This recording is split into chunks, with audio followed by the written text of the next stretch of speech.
Today we're going to talk about molarity and dilution equations.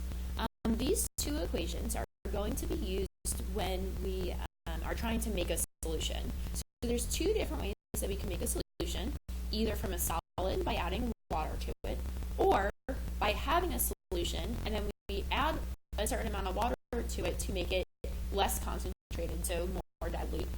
So what we're going to work with first is our molarity equation.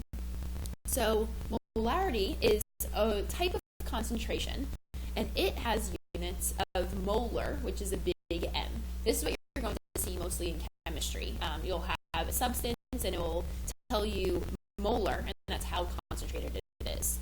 So if we're trying to create a solution using this molarity equation, it's because we're starting with a solid solute. So that substance will be in units of grams. The molarity equation that you need to know is this right here.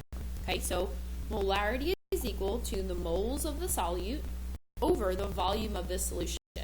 So moles has units of ml. Volume will be in liters. We have to make sure it's in liters. And again, molarity has units of big M, which is molar. So let's see how this works out in a problem. It says what volume of a solution, so that's what we're looking for, is needed to create a 4.00 molar solution when using 23.5 grams of NaCl. So if we set up our molarity equation, molarity is equal to moles over liters. We did have a molarity, so that's 4.00 molar. It said that we're looking for the volume of the solution, so that's our X.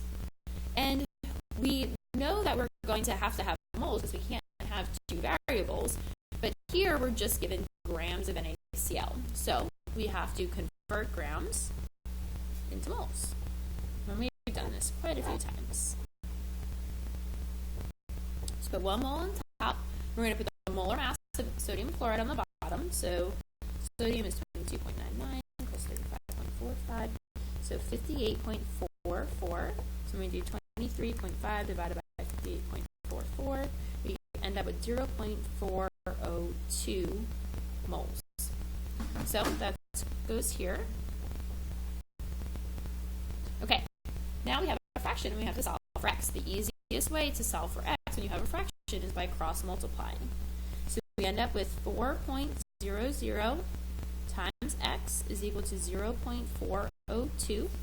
Now I want x by itself, so we divide both sides by 4.00, and we have 0.402 divided by 4 comes out to 0.1005, and our x was volume, so that's in liters.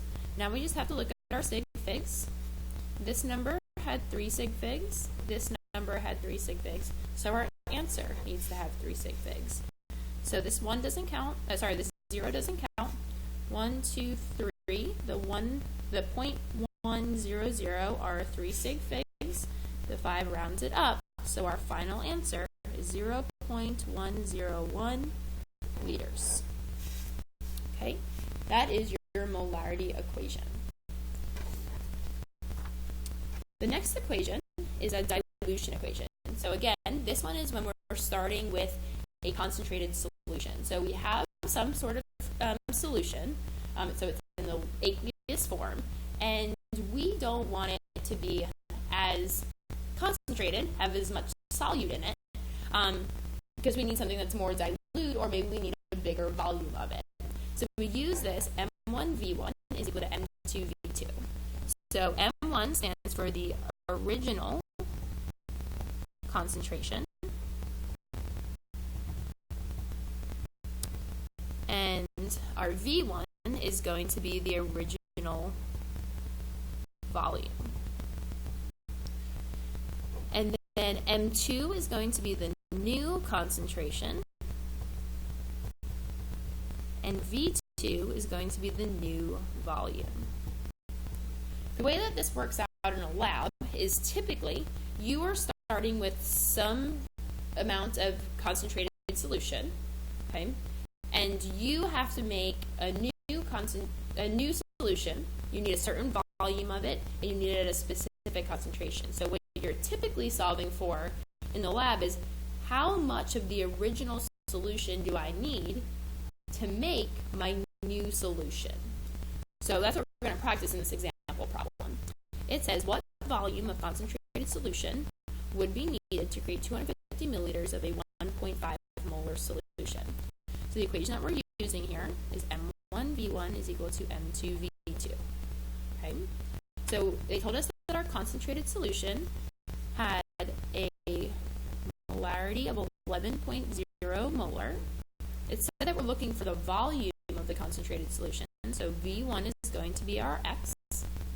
Then it says we need to create 250 milliliters of a 1.5 molar solution. So we have 1.5 molar, and we're looking to create 250 milliliters. So now we have to get X by itself, so we divide both sides by 11. So we do 1.5 times 250 divided by 11. So that comes out to 34.09. And because it's a volume, it's going to be in milliliters because our other volume was in milliliters. Sometimes it'll be in liters, sometimes it'll be in milliliters. You just have to make sure that the two agree. Now, we have to look at significant figures.